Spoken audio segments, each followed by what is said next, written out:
Good morning. We're excited you're here with us this morning. However you've joined us, we appreciate it. We want to welcome you to our 11th annual virtual Community Drug Awareness Day conference.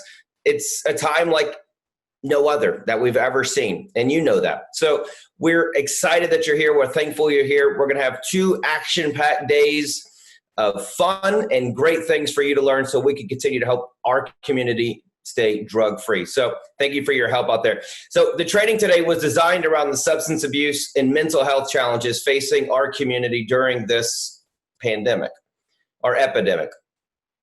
We're excited to have over 400 individuals from the prevention, the treatment, recovery, and law enforcement community signed up to attend this conference. This is our 11th year of bringing you all together. This is different, but bringing you all together to share ideas, to share some statistics, current drug problem plaguing our society and our precious neighborhoods. This year, we're doing our business a little different, as you understand, but the information is probably more necessary than ever before. So before we begin, here's a couple of housekeeping rules that we want to make sure that we all pay attention to. For those who would like continuing education, those CE credits or those TCOL credits or TCOL hours, you'll be given instructions at the end of the conference today and tomorrow. If you need credits, it is mandatory that you stay until the end of the conference like every year. No exceptions will be made. This is required by our state of Texas. Before we go any further, let's recognize some sponsors and some volunteers. You'll see some of them, hear from them. You probably even know them. If you see their face, know their name, send them an email or a text or give them a virtual high five at some point and tell thank you. Such as Mike McDaniel, Director of Houston High Intensity Drug Trafficking Area, that's HIDTA. Ray Andrews, he got dressed up today, so I did the same. Director of Houston Crackdown in Mayor Sylvester Turner's office. We love her. Her name is Dawn Mathis and Daniel Pennington with the Drug Enforcement Administration, PILE. Thank you so much. And Lauren Abiquip with the Fort Bend Regional Council of Substance Abuse. We're going to hear from her a little bit later. Helena Washington, clinical consultant, Houston chapter of Texas Association of Addiction Professionals. Kenny Jamail, always out there doing a great work with Project Self-Control. Dr. Dashiell Guyan, thank you again, with Prairie View A&M University. Dr. Mike Wilkerson, University of Texas School of Public Health. Katrina Gary Forte with HCC Human Service Technology Department. My name is Johnny. You've seen me before. I think this is my 8th or 9th year to partner with us. I'll be here for all 2 days for the whole time to make sure that we have good transitions and accurate information. There's a lot of great things to get to, and it's important that we stay together. Remember, it doesn't matter how we gather, but that we do gather. So get your pens out, get your notepads ready. We're going to have an action-packed 2 days. My name is Johnny Bravo Holloway. I want to get this out of the way. Former radio personality, retired after 16 years, second-generation Houstonian. And when I was asked about 8 or 9 years ago to help out with this, I said, absolutely, this is my community, just like it's yours. So we want to stay drug-free. We want to fight for that. Not only for our kids, but our kids' kids. So with that, our first speaker that's going to be joining us, you definitely know who he is. You definitely don't recognize his face, but here's a quick introduction. He believes if you can, in Houston, if you can dream it, you can do it. We're talking about Mayor Sylvester Turner. His life is a testament to that philosophy. He's from Acres Homes to City Hall and serving as the executive officer of the city of Houston as our mayor. He served Harris County residents for over 25 years in the House of Representatives, and he's our 62nd mayor. He was a senior class president. He was a senior class president over at Klein High School, and he graduated at University of Houston to magna cum laude with a degree of poli-sci and obtained his Juris Doctor degree from Harvard Law School. Ladies and gentlemen, we bring up our next speaker. Please welcome your 62nd mayor of Houston, Mayor Sylvester Turner. Mayor.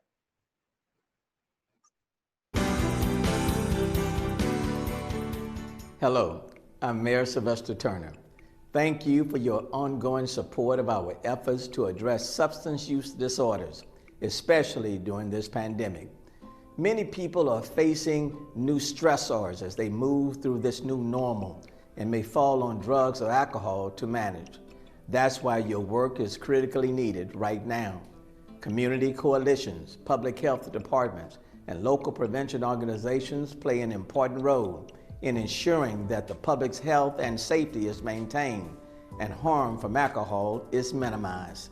There is important work to be done at the local and state levels to bring a more balanced public health approach to policy and decision makers during the pandemic.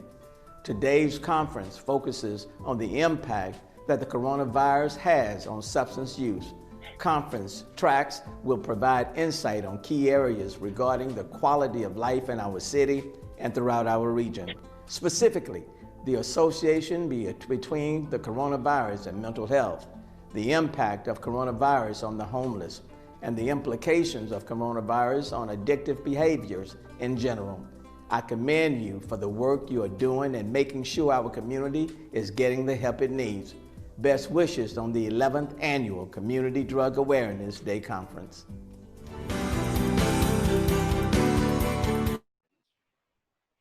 Mayor, thank you so much for joining us and taking time out of obviously your incredible schedule to help us here today. So we just heard from the mayor of Houston. The next speaker we're going to have here this morning joining us has a very important role. We're going to hear from Judge Lee Hidalgo. So here's a little background. I think it's important that we all understand what her responsibilities are and what she has and some things that she's done. I think it's important. She's the head of the Harris County's governing body as our Harris County judge. She's the first woman to be elected to the county judge and only the second elected to the commissioner's court. She's in charge of the third largest county in the United States.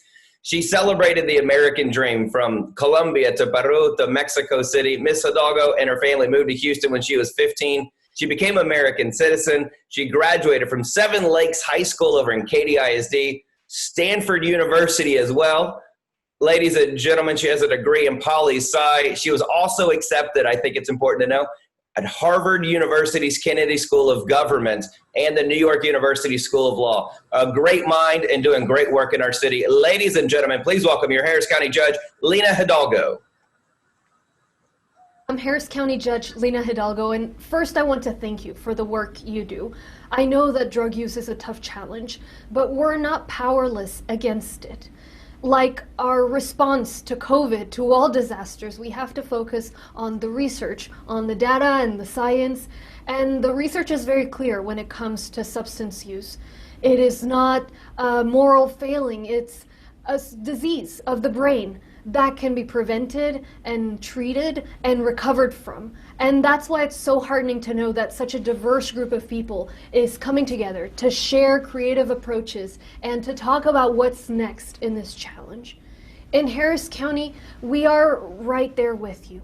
We are fighting to make sure that our policies reflect what we know. We know that criminal justice and the justice system will always be a part of this challenge, but that we can't incarcerate our way out of it. We know that we're most successful when we prevent young people from becoming addicted in the first place. And we know that good and compassionate and accessible treatment is absolutely key in this fight. We've committed $2 million to fighting opioid abuse in Harris County and to preventing it.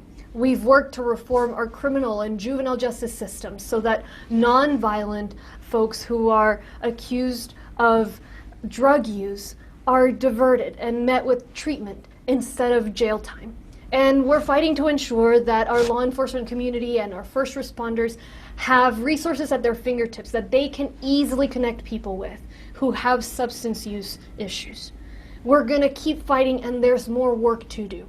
But know that even in the midst of COVID and so many other crises that we deal with on a day-to-day, we recognize how important and pervasive this issue is, and we're going to continue fighting hand in hand with you. So thank you for your work.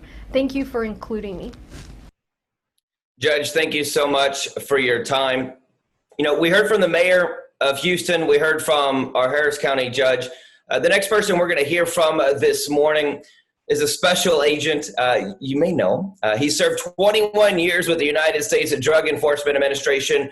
Todd Zimmerman currently serves as the senior executive Service, SES, Associate Special Agent in charge of the Houston Division. You see, Mr. Zimmerman began his DEA career a few years ago in 1999 as a special agent in New York City Division office. And a few years later, in 2004, he transferred to Bogota, Colombia country office. And in 2020, Mr. Zimmerman was promoted to the SES position as the Associate Special Agent in charge of the Houston Division, where he currently shares executive leadership and oversight responsibilities for our Houston Division with international and domestic experience. Our next speaker, ladies and gentlemen, please welcome Todd Zimmerman. Good morning. Thank you for having me. Today I want to talk a little bit about the Houston DEA and then also about drug trafficking during the pandemic of COVID-19. So in Houston, we have 12 offices, and those offices are in Houston, which is our main office. And then we also have offices in Beaumont, Galveston, San Antonio, Austin, Waco, and then down around the Texas-Mexico border, we have Corpus Christi, we have Brownsville, McAllen, Laredo, and Eagle Pass, and a small office in Del Rio. So we cover 116 counties. We have 645 miles of Texas-Mexico border. And then we also have 350 miles of Gulf Coast coastline with the ocean there. So we cover a lot of different areas throughout South Texas. So our biggest threat is methamphetamine. Methamphetamine is produced in super laboratories in Mexico, clandestine labs in Mexico, transported into the United States, and we're seeing methamphetamine, crystal methamphetamine coming in at 95% pure and higher. We also have an abundant amount of cocaine, heroin, and a variety of fentanyl-laced drugs as well in our area of responsibility here in Houston and South Texas. These drugs are controlled by 5 major cartels that are working in Houston and South Texas, and those are the Gulf Cartel, the Sinaloa Cartel, the New Generation Jalisco Cartel, they're also known as CJNG, the Cartel del Noreste, also known as CDN, and the Beltran-Leyva organization. These cartels align themselves with local street gangs in Houston and other cities throughout our region for retail distribution and for weapons trafficking, and they also commit violent crimes in order to protect their organization and their area of operation in the cities. So I want to talk to you also about what the impact of COVID has been like for these drug trafficking organizations, the Mexican cartels and the street gangs. The COVID-19 lockdown on the borders caused the Mexican cartels to experience a supply disruption, a supply chain disruption, and stockpiling.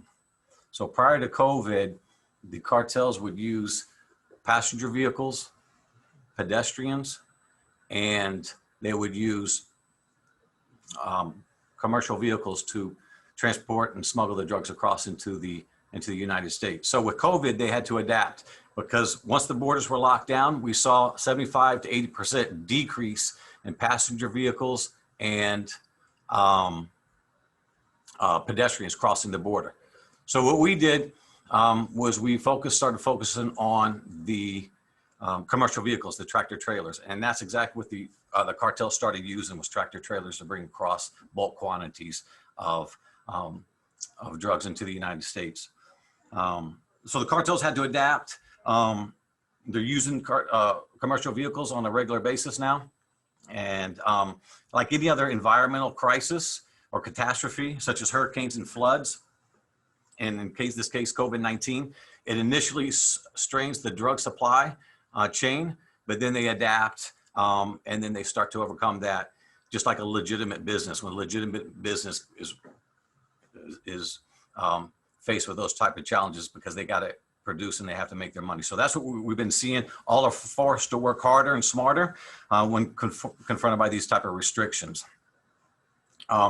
So what we've seen is the drug prices have increased because the cartels have taken advantage of the pandemic.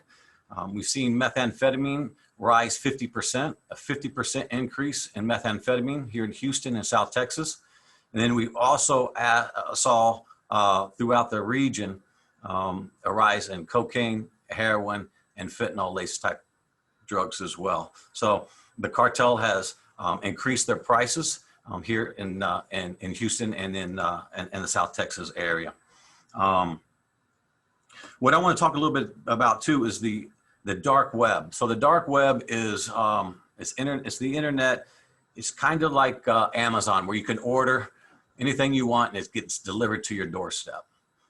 So the dark web during COVID-19 has experienced some disruptions as well. We've had basically the dark web and the packages getting delivered. The consumers have been canceling orders on the dark web, and both domestic and internationally, due to the lack of availability of drugs. So the supply chain disruption on the Mexican side, the stockpiling on the Mexican side has disrupted the flow of drugs in the United States, but also on the dark web. So the availability of drugs, shipping delays, and the volatile Bitcoin prices have all played a factor in the dark web. So they've been canceling the orders, which we find kind of interesting because prior to COVID, we would see drug users ordering powder, whether it's cocaine or heroin, methamphetamine, pills, and those pills would be delivered by the Postal Service from an unknown source. Those individuals, those users would open that up and they would ingest it, whether inject it or ingest it or swallow it, those type of drugs. But when the pandemic hit, the drug consumers who were using the dark web, they became concerned that they didn't want to touch packages that were left on their door because it may have COVID on it, and they didn't want to open it up, and because it may have COVID and they may get sick. But yet, prior to COVID, they would ingest these drugs, which they have no idea what that powder is made of, or what it's been cut with, or what it's been laced with. And that leads me into one other thing I want to talk about, or a couple other things, is the increase in counterfeit oxycodone pills. Blue M30 pills that are created to look like the real pharmaceutical oxycodone. These pills are laced with fentanyl. So what you have is Chinese organized crime sending fentanyl to Mexico, and the Mexican cartels using those bulk quantities of fentanyl to produce oxycodone, fake oxycodone pills. We'll have cartel associates in a garage in Mexico, and they have a pill press. They have fentanyl, and they have other substances, and they mix that together in order to create a fake oxycodone pill, a blue M30. On the streets of the United States, they're called Mexican blues. So you have these cartel associates who have no training. They're not pharmacists. They have no training, and they're putting fentanyl in these pills. Now, 2 milligrams of fentanyl is deadly. And what is 2 milligrams of fentanyl? It's 2 granules of salt. That's how small it is. That is deadly. So you have these cartel associates putting pills together, and if they put more than 2 milligrams in the pill, it becomes deadly. We're seeing an uptick in those type of pills being smuggled across the border in Houston and in South Texas. So basically during the pandemic, the crisis continued. We've seen an uptick of overdose deaths in Houston and in South Texas and throughout the United States. So people are still dying, unfortunately, from drug abuse. We attribute some of this drug abuse to being locked down, locking down by themselves, and then ingesting drugs and not having the ability to seek help and passing away there in their homes, in their apartment. So one of the things I want to talk about real quick is these counterfeit drugs that we're seeing more of today. And that is what we're trying to do at DEA. We're putting the word out there is, if it's not prescribed by a doctor and it's not filled by a legitimate pharmacy, don't take it, because that pill could have more than 2 milligrams of fentanyl in it, which is deadly. And we've seen it, unfortunately, we've seen it here in Houston with Blaine Padgett, the Rice football player who passed away by taking a pill from a friend. So not only can you not even trust a friend to give you something because you don't know where he or she may have got that pill from. So Blaine Padgett passed away. He received a pill that had fentanyl in it from a fellow Rice football player. We saw up in the Dallas area, Major League baseball player Tyler Skaggs took a pill, has fentanyl lace. He died in his hotel room up there. So we're trying to get that message out there is don't take any type of pill that's coming from someone that's not a doctor and is not prescribed by a pharmacist. In conclusion, I'd like to mention a website, justthinktwice.gov, justthinktwice.gov. It's a great resource for parents, for educators, for caregivers. I encourage everyone, if you get a chance, to take a look at that website. It's got great information on awareness and prevention. Thank you very much. Todd, thank you for joining us this morning live. Anybody, Todd, do you want to answer some questions? Would that be something you can do for us for a few minutes? The website, put it in the chat. So it's justthinktwice.gov, justthinktwice.gov. So if you want to click that link that Mr. Zimmerman just referenced, you can do so. Click the chat button right down there. Todd, if you're still there and you can answer a question, one of the questions we have from Christian is, what effort is the DEA? Oh, there you go. Can you put your camera back on, Todd? What effort is the DEA making to ensure the dark web? Were you able to hear me good? We can hear you, yes, sir. Is relating to illegal drug supply chain. There we go. To reduce the inflow of these drugs in our communities, and also what effort is being done to reduce consumption? So you may repeat the question. It's in the chats down below. Todd's jumping on another call. Okay, I'm just having trouble hearing you right now. Okay. If you go to the chat below, you'll see one of the questions from Christian. What effort is the DEA making to ensure the dark web business relating to illegal drug supply chain to reduce the... Yes, I see the question. What effort is DEA making to ensure the dark web business relating to illegal drug supply chain to reduce inflow of these drugs in their community, and what also efforts are being done to reduce consumption? So regarding the dark web, and a lot of things I cannot get into because they're ongoing type of investigation and it's tradecraft, but we are investigating the dark web. And I'll tell you, one of the biggest cases of the dark web was the Silk Road with Ross Ulbright, who was a catalyst for the dark web, and he was from Austin, Texas. So that was a joint effort between multiple Department of Justice and U.S. government agencies, and we are continuing that as well with the current dark web vendors. Okay. And regarding reducing consumption, DEA, along with state and local and our federal partners, we have awareness programs that work with the community on a regular basis, prevention and awareness. Great. Another question we have here, Todd, is as prices have increased for meth and coke, what shifts are you seeing in what people are using?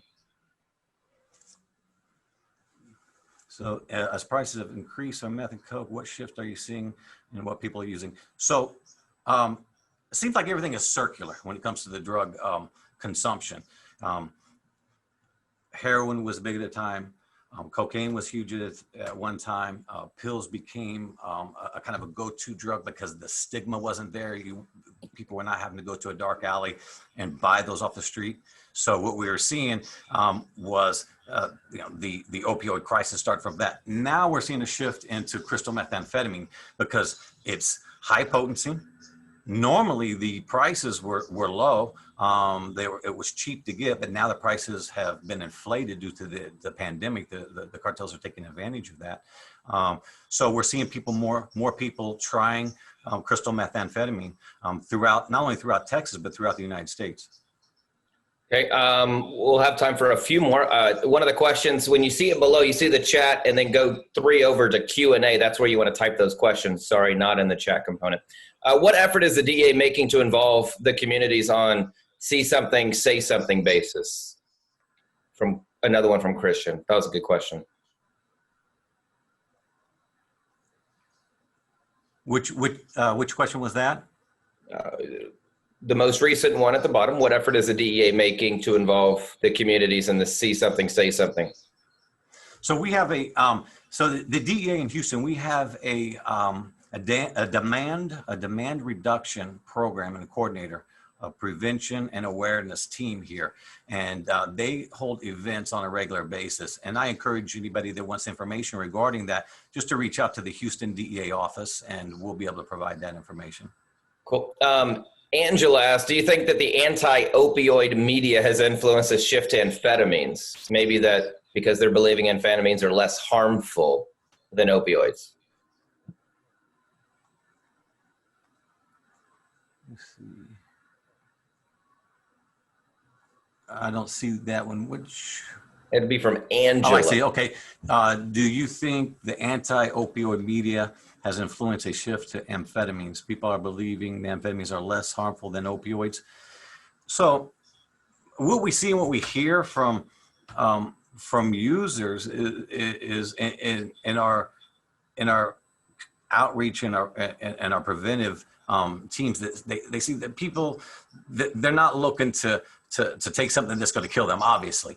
But you just don't know what anything is mixed with anymore. With fentanyl being so potent, so readily available, if we're seeing fentanyl mixed with amphetamines, methamphetamines, cocaine, heroin, anything that they can put it in to cut it, to get that person, meaning the cartels, to get that user more of a high, they're doing that.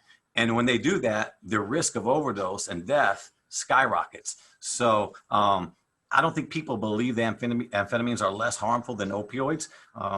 I think that the anti-opioid media, when it says has influenced a shift, I don't think the media has influenced anything regarding that. It's word of mouth. It's what people want to do and want to try. And unfortunately, when they try the wrong drug, it becomes deadly.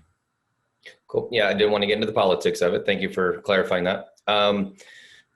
We have a few more minutes until we get to Dr. Mccurdy. Let's see here. Do you see a question that you like that you would want to answer there, Mr. Zimmerman? So what are the questions? I think I know the answer. No, go ahead. And I see one here regarding what about the high potency marijuana?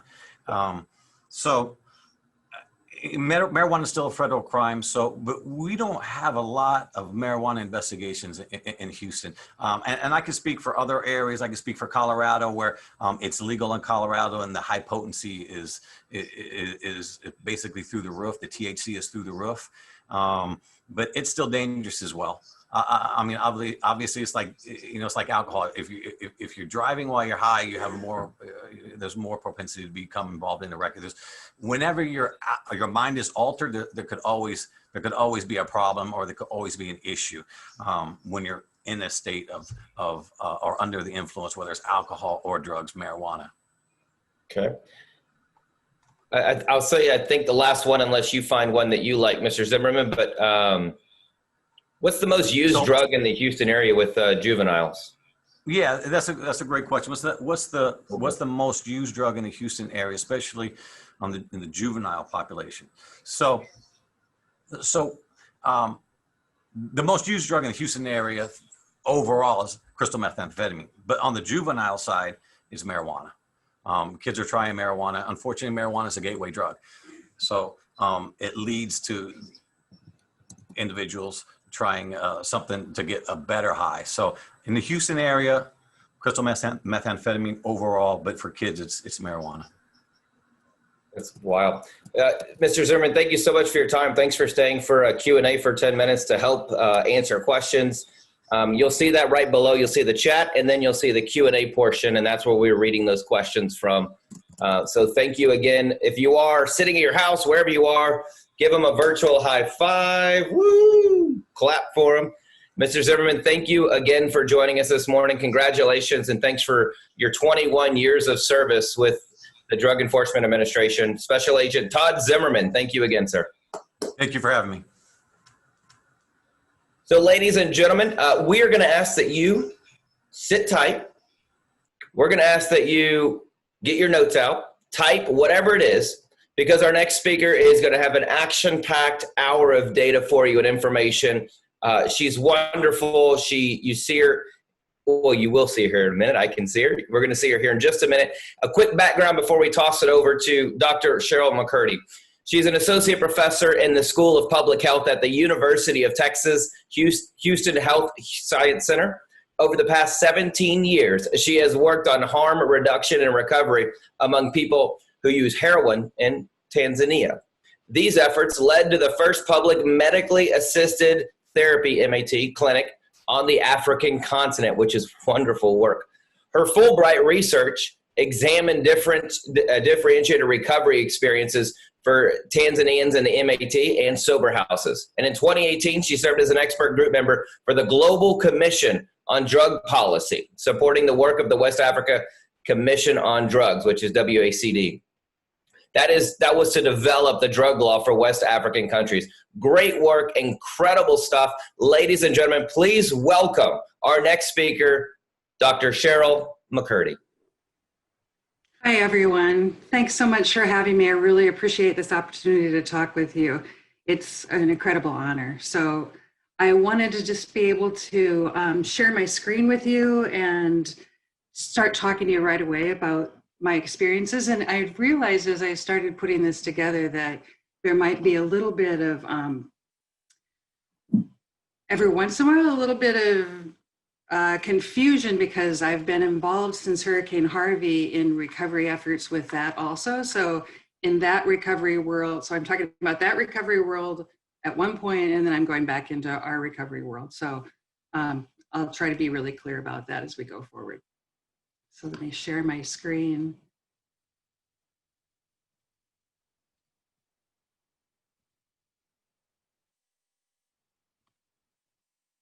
So we're in an incredible moment right now of a challenge in terms of trying to understand the ways forward. And one of my challenges in talking to you today is actually being able to address the range of participants we have in here. So some of the things I'm going to say are going to be sort of obvious to some folks and new to others. So please bear with me as we try to attend to everybody's interests.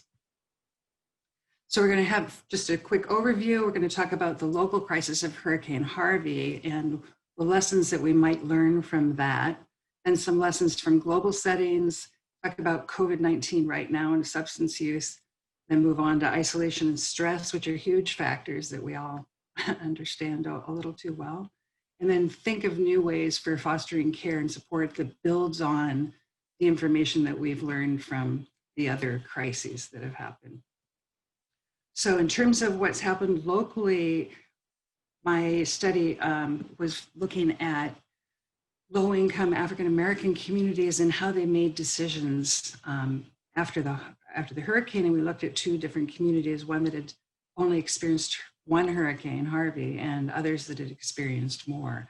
And we just learned a range of different things. And actually, some of the information that I have comes also from other research that we've done in local communities around environmental crises, like the ITC fire and just issues that come up in Houston around metal air pollution, recycling, those issues. So in the communities that we're looking at, people that most often received information, it was often by word of mouth. People didn't have access. I actually lost my housing during Harvey too. People didn't have electricity. People didn't have ability to charge their phones in the beginning. And so people were getting most of their information about what to do next by word of mouth. This isn't something that we're experiencing right now, but it was something that came up for that population. So we really need to assume, and I think a lot of you know, we can't assume that people have access to resources in the same way. Material and psychological support and mutual aid came from, it improved recovery outcomes, especially for households with strong network ties. And I'll talk more about networks, but there are a different range of issues with networks, how dense they are, how far-flung they are. And the more far-flung, especially during Harvey, that your network was, more likely that someone had services and had resources and would be able to bring them back to you. But for the ones that had smaller networks that were closer to home, it was more difficult to count on someone else because they were in pretty dire straits too.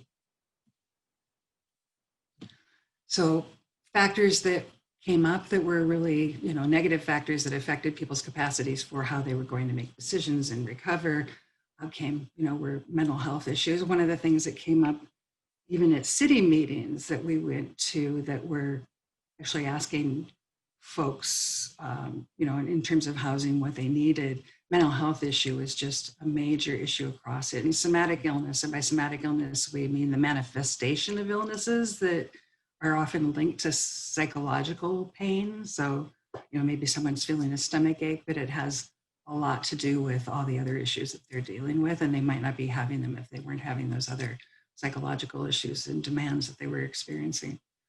Financial and transport demands really challenge people's ability to receive adequate care. A lot of people lost their vehicles during that time period and their access to financial support that they'd normally had from their jobs. And this is something that we're seeing in terms of jobs right now again. People might still have their car, but they might not have their job anymore. So in terms of how that relates to what's going on right now. Histories of trauma, so that is past hurricanes and those experiences, or being a veteran, anything that might have caused PTSD in the past, all of those things sort of, really impacted what was going on for folks. And then, of course, a history of past substance abuse. So we had participants in our study that relapsed during this time period.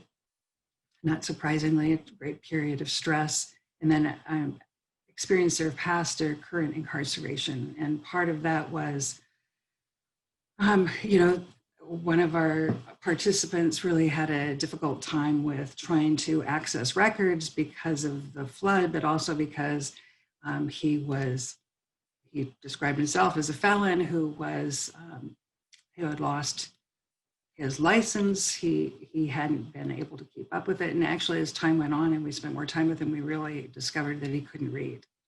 And so just the tragedy of beginning to realize all of these things. His wife had taken care of all of these things for him for years.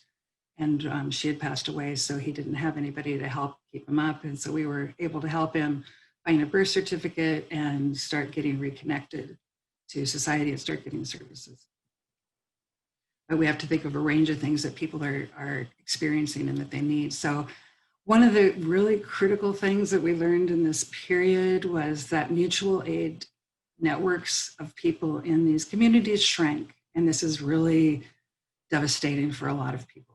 And then there was also neighborhood chaos. So there were a lot of abandoned homes, and these abandoned homes over time, we learned from this study and from others, they were being looted. People came in and were taking pipes and other, taking down lights, things like that. But also drug distribution expanded during this time period. And some of these abandoned houses were taken over by drug dealers. So they were able to come into unstable neighborhoods already and then expand their distribution of services. So this is something that we need to be aware of. And it becomes a bigger crisis, especially for someone in recovery or someone who might be new to drug use that is in a period of stress and is vulnerable. So lessons from the global settings from Australia and Kenya in particular, I want to talk about.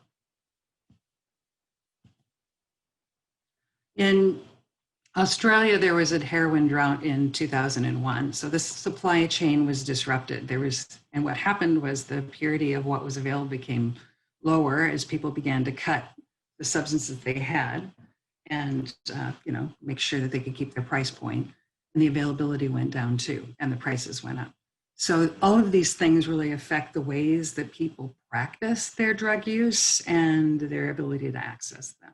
And this was all happening pre-smartphone era, right? So in the beginning, the rates of harm, the rates of use and harm didn't immediately return to prior levels, but we have a different situation now, almost 20 years on, where people have access to information and ability to share that information in ways that they didn't before. So in terms of supply chain disruptions, we're just beginning to talk about that and to investigate it. I don't think people have a lot of information about it right now. So with advanced tech right now, things could rebound more quickly. There's a possible shift to things that are more easily transported, as we just heard. So the substitutes that might come in if people can't get heroin, the fentanyl and the fentanyl analogs that are available that are really, really, really dangerous and that we need to be paying a lot of attention to and knowing more about it. And it creates incentives for more cutting of drugs. So that could be happening here too. In the Kenyan heroin drought, it happened partly because of political things, and we need to pay attention to these aspects when we think that our politicians don't sometimes realize the kind of power that they have, or they think that the power that they have will lead to consequences that they're interested in, not unintended consequences. So in 2010-11, when the American ambassador was leaving Kenya, he decided to do Kenya a favor and out the people that were suspected to be the main drug barons in the country. And he outed members of parliament and high-level businessmen. And one of the things that happened was, of course, everybody said, no, not me. And they were several steps away from being on the ground. So it was difficult for anybody to really connect them to anything. But what it did lead to was a withdrawal of availability of drugs in Mombasa. So Kenya and Nairobi, the capital city, still had heroin, but the heroin supply was no longer available in Mombasa in the same way. So people went through withdrawal on a mass level, and people were in dire straits. People were experiencing drug sickness. The Swiss came in and flew in codeine to try to help with it. There are major challenges, really trying to deal with it. People were cutting it with all sorts of different substances, which is always a horrible thing to imagine, because some people are cutting things even in good times with things like cement, which is, not going to keep your clients very long. So there's major change in drug use patterns. One of the things that,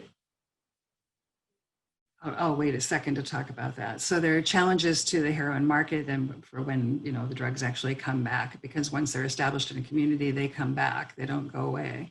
And there are new family and community responses, and there's modifications in drug user relationship dynamics and networks, and the introduction of risky group level injection practices. And one of the things that came up, and it was something that I had discovered in 2005, among women who were really down and out in Tanzania, when they couldn't find clients. Most of them were sex workers. When they couldn't find clients, and so they didn't have any money and weren't able to buy any heroin, their friends felt sorry for them when they were starting to go through a drug withdrawal and didn't want to see them getting sick, but they weren't going to give them money and they weren't going to give them heroin.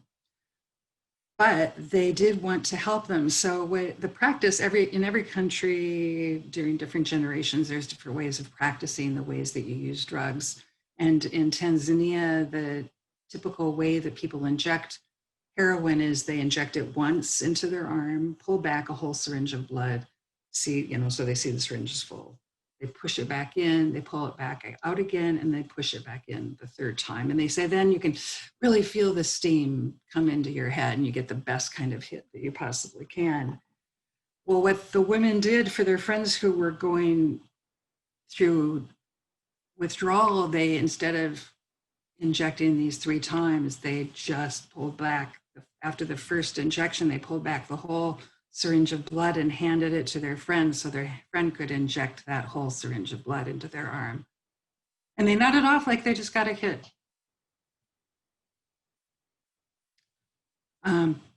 We don't know really what they got, except a lot of dangerous blood that could have caused all sorts of problems, especially if they were a different blood type, but we didn't hear about that.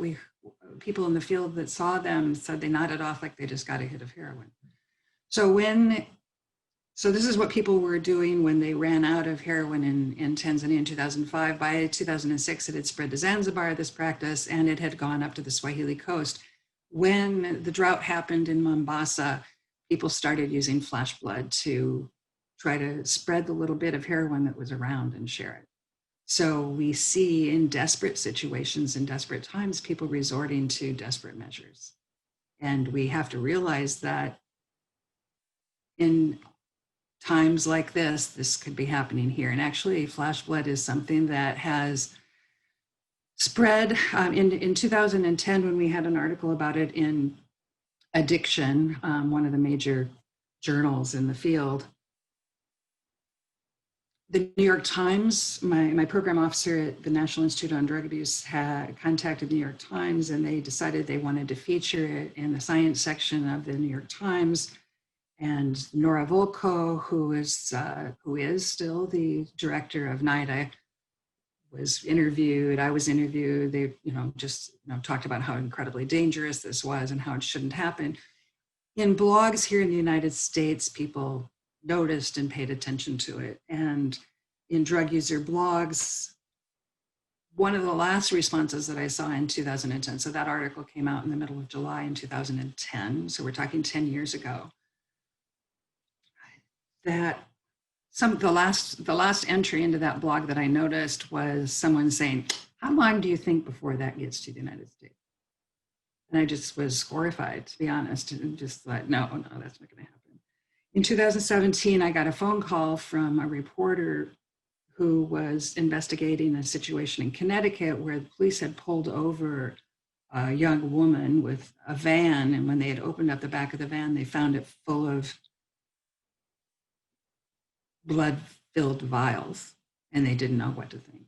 They'd never seen anything like it. So they started Googling and found my article and wanted to know what I knew about flash blood in the United States. And that was my actual first introduction to the idea that it was in the United States. It has actually spread to Pennsylvania and Michigan and Wisconsin. I've seen articles about this, and I'm working on an article about this right now. In the meantime, it's spread to South Africa. In South Africa, it's called Bluetoothing. So I don't know what it's called here in the United States yet, or if it has a particular name, but it's something that we need to pay attention to, that people might be doing. I mean, people who were doing this before, COVID. So God only knows, what might be happening right now. So this is just information from the articles that we had published, and then the New York Times article about it. So in terms of COVID-19 and substance use, for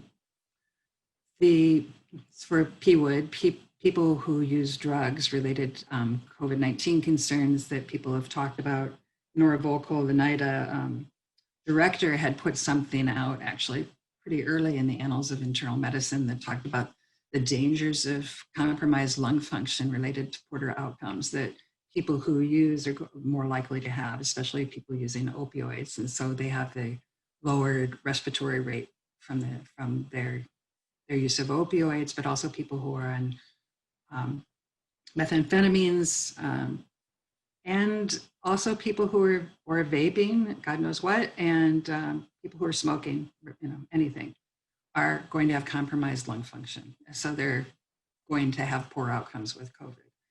It's also a time when access to services are more difficult. So right now, maybe it's reduced now in Houston, but we don't know what's going to happen if there's another wave.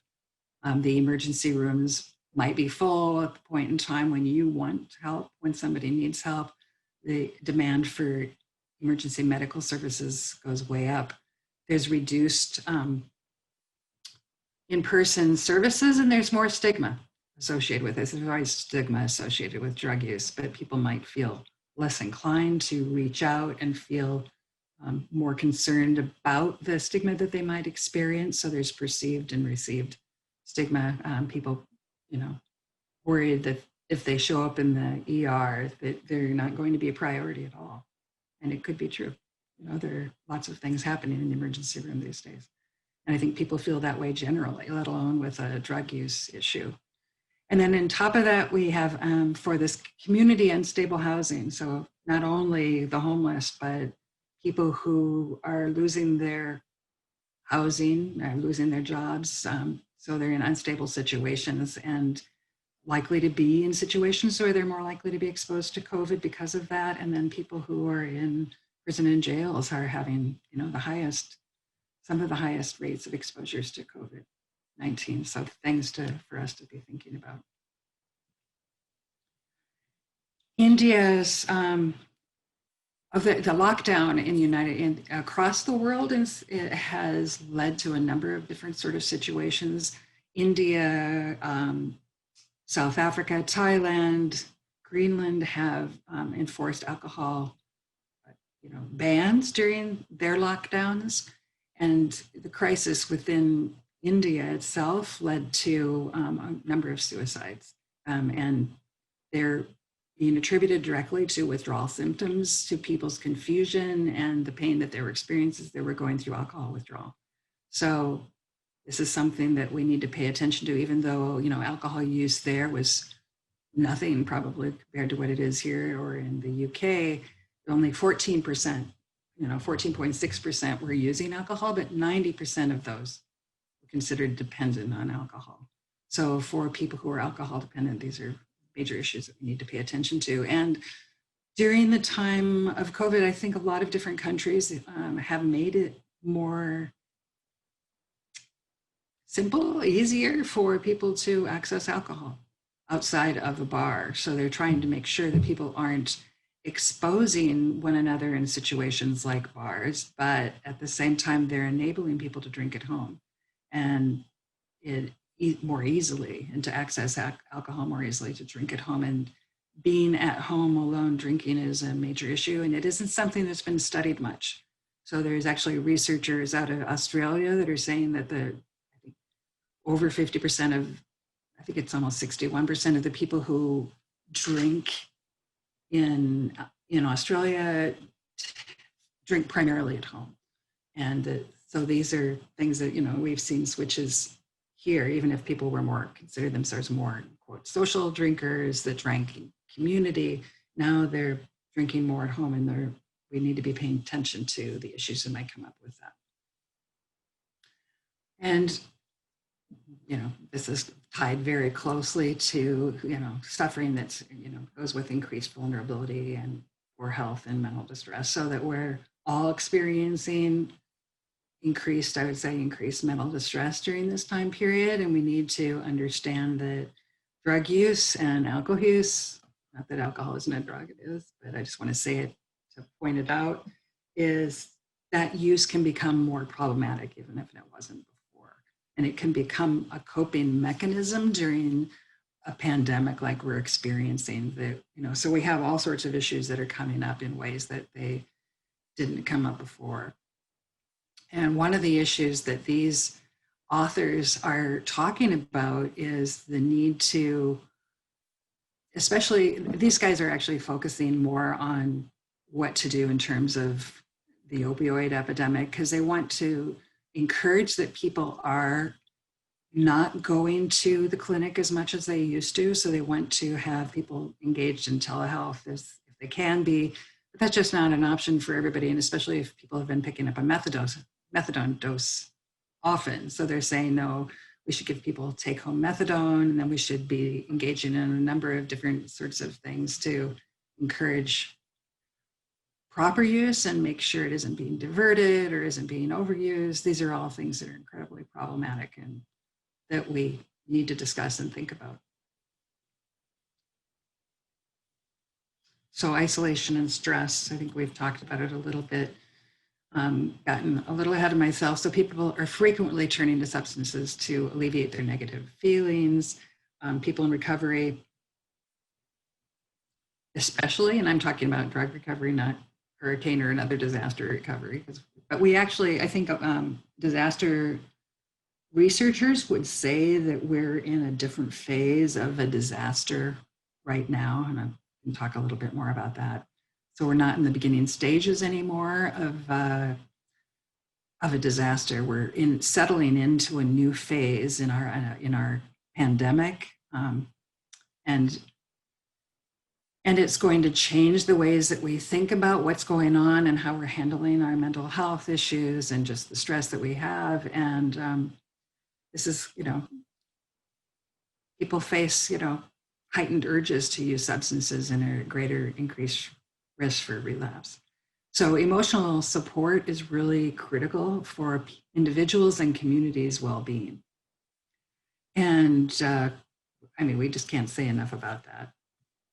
One of the things that came up in terms of looking at how people in disasters have handled them, whether or not, in a range of different ways, but if you look at Katrina versus Harvey and the ways that the communities responded to it, in different communities in Katrina, what they saw with a working class versus a higher income neighborhood, that the working class neighborhood actually rebounded more quickly because they had skills, because they had the wherewithal to do things, and they had the connections to do it. They were out there putting their houses together and remodeling and rebuilding really quickly. And the high income folks were waiting for their insurance and didn't have that skill set. And so it took them a lot longer to rebuild, and they didn't have the connections to their neighbors in the same way that the lower income, the working class neighborhood did. So some people might think that it's all about money, but it really isn't. And then to compare the difference between what happened in New Orleans to what happened here in Houston. Houston is really kind of a combination of a lot of small, almost villages or, smaller communities, and very diverse, and we're not as connected. And the neighborhoods that got hit didn't have the resources to reach out to help one another. And so as their network shrank, their ability to recover shrank too. And the resources from the city, as everyone knows, are still slow to show up. There are so many HUD requirements for anybody to be able to access resources. It's just incredible. I mean, all your property taxes have to be paid. You can't have any arrears in your custody. You have to have all your documents in order. And people in these communities lost all their documents. So they're having to go around chasing after the documents and dealing with a number of different things, like finding out that they've inherited their parents' houses, and some people didn't even know that they had to pay property taxes. The bills were being sent to a post office box that they'd had no idea about. And then they're all of a sudden getting notices from the county that about foreclosure. So there's all sorts of crazy things that were going on with that. So social networks are critical. Diversity, especially when the term in the literature is diversification of ties. And this is the kind of what we saw in the working class neighborhood during Katrina. So a diversity of ties really makes a social network strong. So you don't want really a homogenous group. You don't want everybody to be the same. It's hard to have different groups, but as much as possible to be able to do that. So knowing a range of different folks really helps you manage more effectively. Tight-knit groups, in-group activities are the strongest in these kinds of studies. So they're finding, again, usually this is, along class lines or along ethnic lines. And so this working class neighborhood, it was a sort of a class thing. They'd been there for a long time. They'd been there for generations. They knew each other. So the things that they were doing to help rebuild were what you would call them in-group activities, and they really helped them bounce back. And cohesion in these extreme times is very helpful. And I think one of the things that we need to do and talk about and think about is how can we accelerate new ways of meeting people's treatment needs and their recovery needs. And we have to be creative about ways forward. And we haven't really had opportunities to sort of think about that. I think we found actually in the community in Kashmir Gardens and other neighborhoods that we were into, there was a a great need for government assistance and help, and also a long understood or felt experience of neglect. And because of that, there was an expectation that needs weren't going to be met. And there was, when there were interactions with city and government, other government officials that came into the community, if people's questions weren't immediately answered, if people got to a meeting and were told, yes, I can talk to you later, here's my card, give me a call, they felt they were being brushed off and they didn't reach out again. They thought, oh, this is so typical of government and the big man, and I can't really count on them. And I know, and it started feeding into a narrative that has been there for a long time, and there's a lot of reasons that narrative is there, and we need to really work hard to shatter that and to help people move beyond that. So one of the things I want to talk about is fostering care and support. So in terms of lessons from the other disasters, people need access to emotional, informational, and material support. So it isn't just one kind of support, and actually I would add to this spiritual support. And one of the strongest forms of support in many of these communities that I'm talking about in terms of getting hit by Harvey is spiritual. There are churches everywhere, and they were the ones that were there first, ready to help and on the ground and giving support.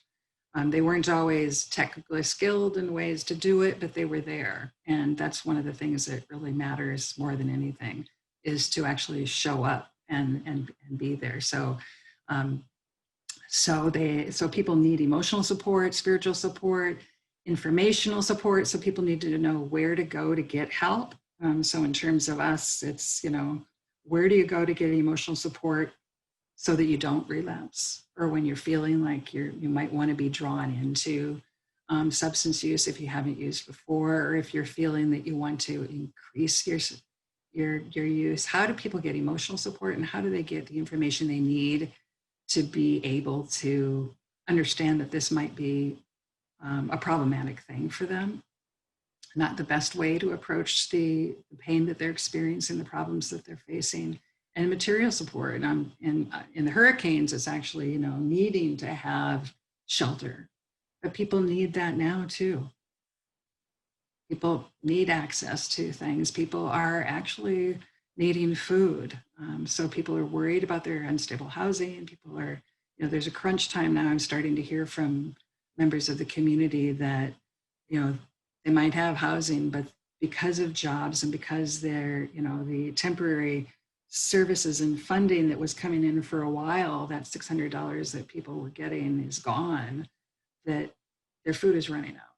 And so when you don't have access to the security that helps you just get through the day, meaning, a safe place to rest, a safe place to sleep, clothes on your back, and food, your emotional health isn't going to be very good. So people need to have information about where to get their material support too, where to get emotional, where to get spiritual, where to get material support.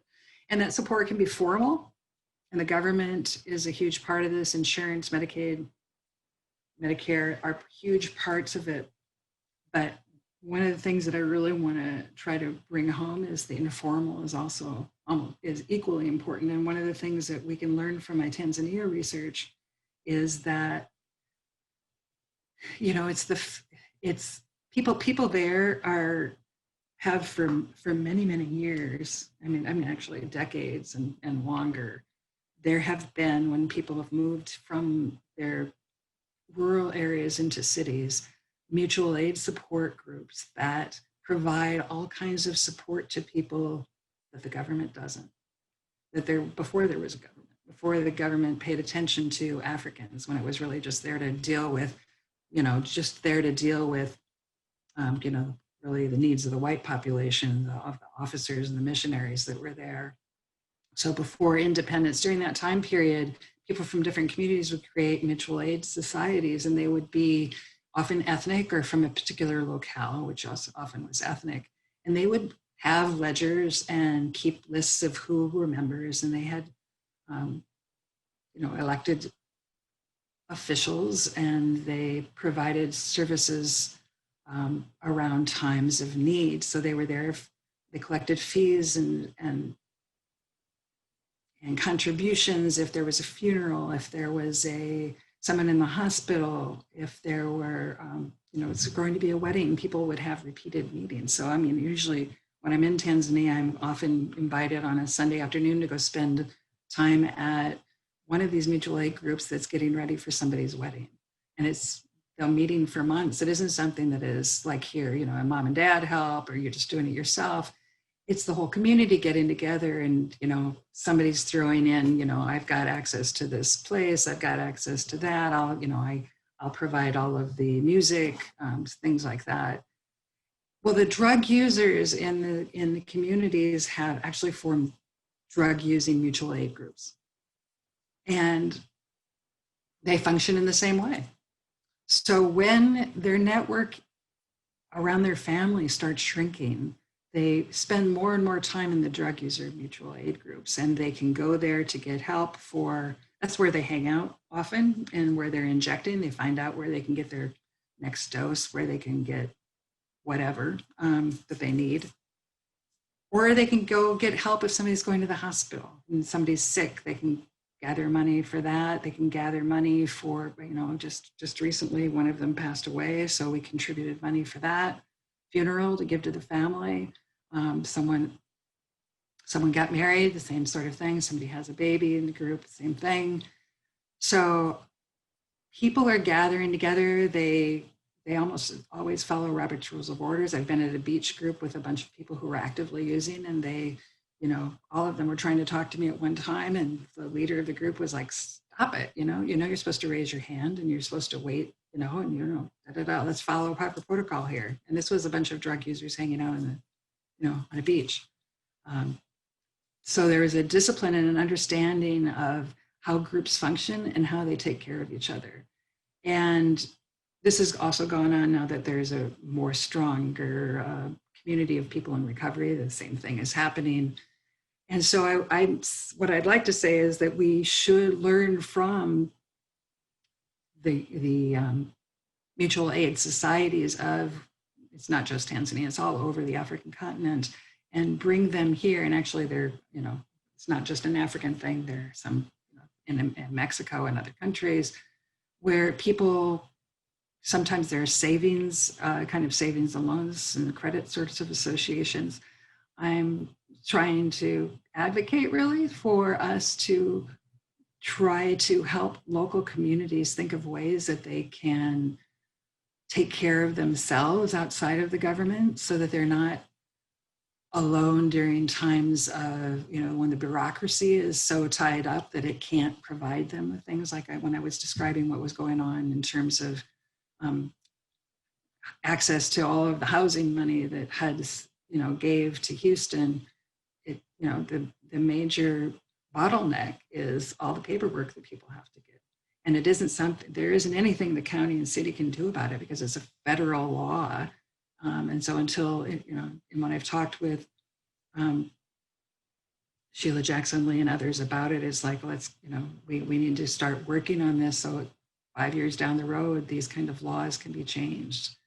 So, but right now we need something, and we can count on the person next door. When I lost my housing, one of my neighbors put me and my husband up for 5 months. And this is something that happens in more middle-class families in the neighborhoods where I was going and interviewing people.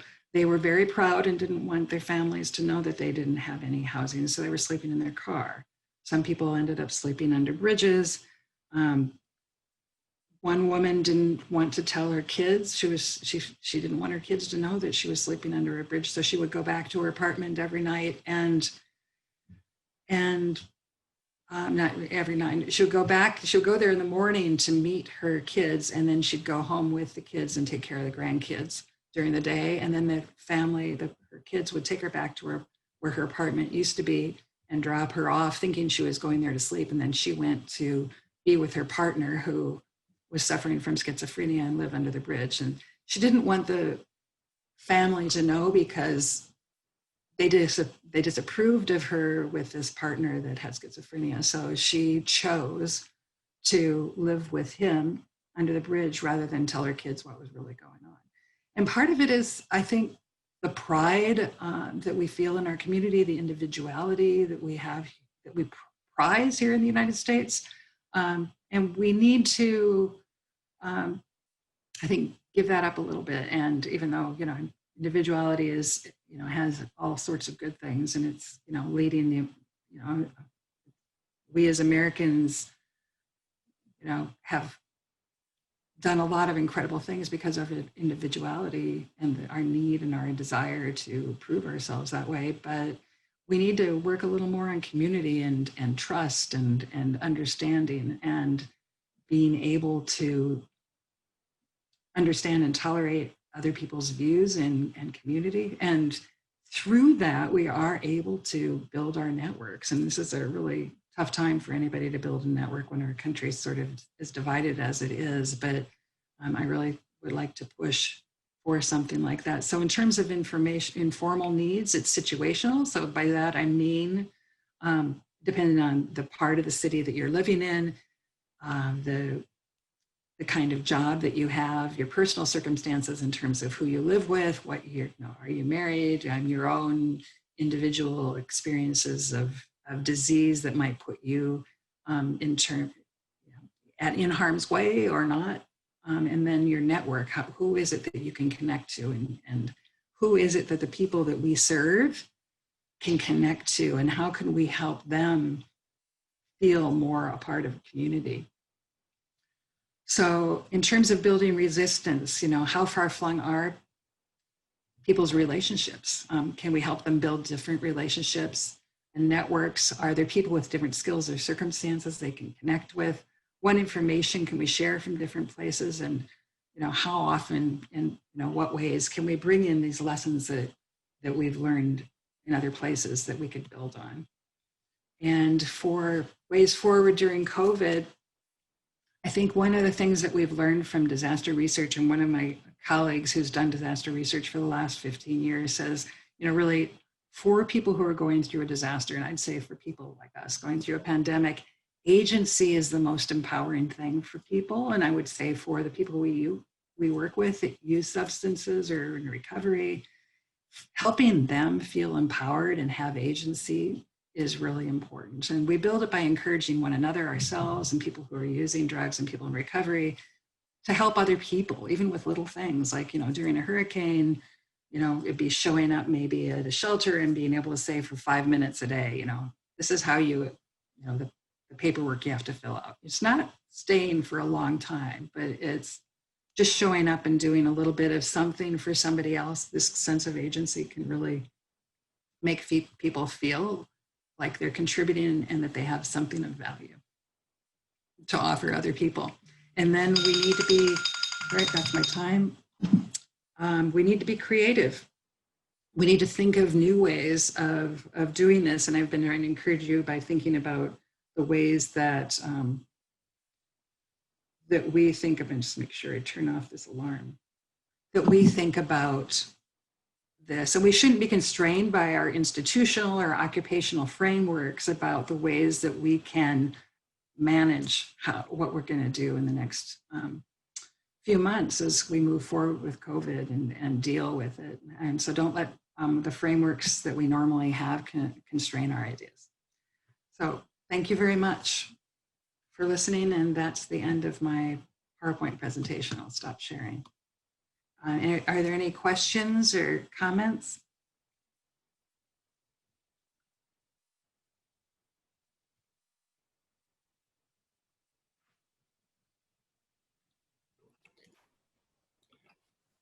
If you have a question, would you put it in the Q&A right below for Dr. Mccurdy?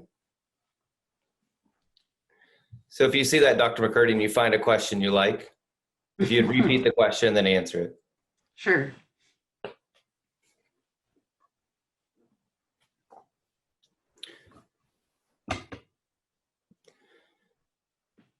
So it looks like Ms. Hawkins may have asked a question. Your thoughts on how Houston has viewed the liquor stores as an essential business? Do you see that question? No, I don't know why I'm not seeing it, but thank you. So maybe you can help me navigate this. Okay. But yeah, that my opinion. I think we are where we are. People need their jobs, so they need to be able to sell liquor, I guess, and we need to. There are people who are dependent that we need to be able to think about. So I think it's a better situation than what happened in India. I don't think initially that they meant in India to shut it down for everybody. I think it was meant. Some of the other articles that I have read are that it was just heavily taxed during this time period, but then I think it was shuttered, and because there wasn't any easing into it, people fell into the alcohol withdrawal symptoms, and that is really putting people in harm's way, and we don't want to do that. We need to be able to help people manage, and in terms of harm reduction, my approach to it and my philosophy is that we meet people where they are. And so if someone's actively using, we ask them what we can do to help them use safely so that they don't hurt themselves, so they don't hurt other people. And then the more often that we're engaging with them in these kinds of conversations, they might start thinking, maybe I'm using a lot, maybe I shouldn't be using so much. But if we're not engaged in a conversation with them, they're not likely to be having those kind of thoughts at all. We found this with stuff work we were doing in terms of trying to promote condom use with sex workers here in Houston. And we were, in the study, it was trying to teach people how they might talk to their partners about different kind of flavored condoms. And when we did an evaluation afterwards, the response was, hey, we didn't give a rip about the condoms and all of that. But the fact that someone took time to talk to me, oh my God, maybe I'm engaging in some really risky behavior. I think I'm going to change my practices because someone took the time to talk to me. Yeah. And I really, that made all the difference. It's all about showing that you care. Yeah, exactly. That's a great point. Amelia Murphy asked, do you think we may need more recovery community centers and neighborhoods to support the people in recovery who leave treatment? So they have yes, absolutely. I do. I have. And one of the exciting things that we're able to do right now, my colleague and I, Mike Wilkerson, have just received state funding with opioid funding from the feds that will allow us to open across the state of Texas 11 to 13 different recovery residences that will be for people who are using MAT, medicated assisted therapy. So it'll be the largest opportunity to do that in the United States, as far as I know. So opportunities like that, and then other ones also that, just any kind of opportunity. And I think that's a really great point. And if we could actually open small little recovery centers all over the place that people could have access to, it could make a huge difference. Okay. If you have a question, just below there, you'll see the words chat, and then go 3 over to Q&A. Try not to put your question in the chat so we can identify them. So if you can put them in the Q&A side, we'll be able to read those. We have a few more minutes with Dr. Mccurdy before we take a brief little break. But let's see. Are there? Oh, I see. I was looking at the chat, not the. Sorry, I have the Q&A now. It's okay. We're all working this through. Helen Harper Davis asks, are there any efforts to get funding to address other substance abuse categories? Efforts to get funding to address other substance abuse categories.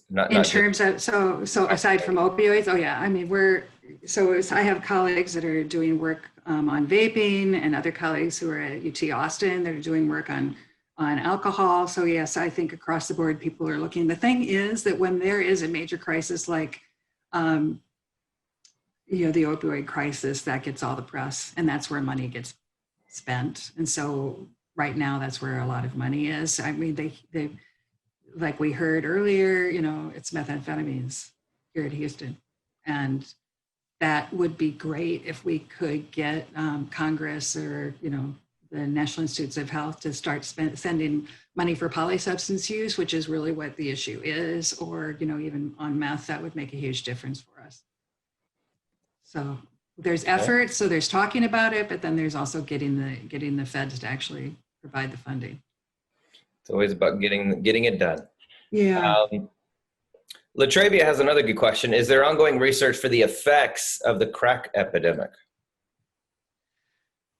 I haven't seen anything in terms of the crack epidemic. No, I think that people have seen that.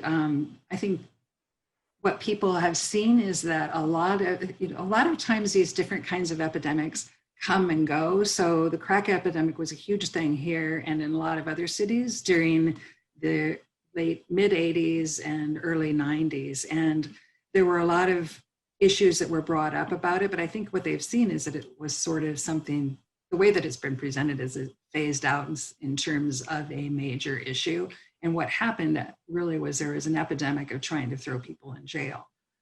There was also concern about babies that were being born in that point in time. So some effort was put into that. But then what they really found was that alcohol is the problem. So fetal alcohol syndrome and alcohol during pregnancy is a much bigger issue than crack or anything else.